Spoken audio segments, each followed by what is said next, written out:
They say, danger doesn't always come from strangers. Sometimes it comes from the people we trust the most. The people we call family. This story is not meant to entertain. It is meant to warn, to teach, and to protect. It is a story about silence, about abuse, about consequences. And it does not end well. My name is Daniel Mwangi.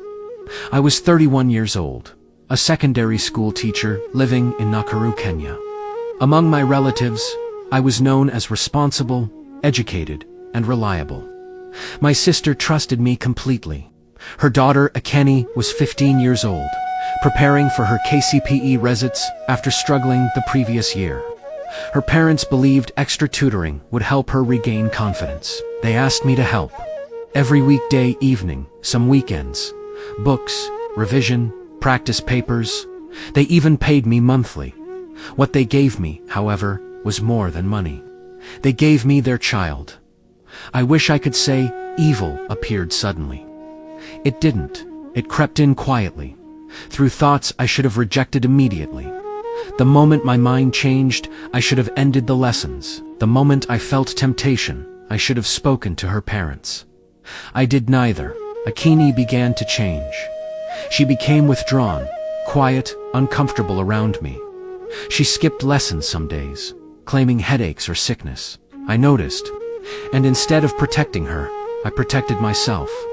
That was my first real crime. Her academic performance dropped sharply. This was a girl who once loved learning. Now she stared blankly at her books. Teachers called meetings. Her parents worried. Her mock results were devastating. At home, she barely spoke. At night, she cried herself to sleep. She was breaking apart, and I was the reason. Yet, I remained silent, terrified not of her pain, but of being exposed. That is how abuse thrives. One evening, her mother noticed something she could no longer ignore. The fear in her daughter's eyes, the way her body tensed at the mention of my name. This time, when asked, Akeni spoke. Not confidently, not clearly, but truth does not need perfection. By morning, the family was shattered. By afternoon, the matter was reported to the Kenyan police. When officers came for me, there was no escape.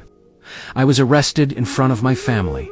Neighbors watched in silence as handcuffs closed around my wrists. The same hands meant to teach had become evidence. The investigation was thorough. Medical professionals, counselors, teachers. Every report pointed to the same conclusion. A child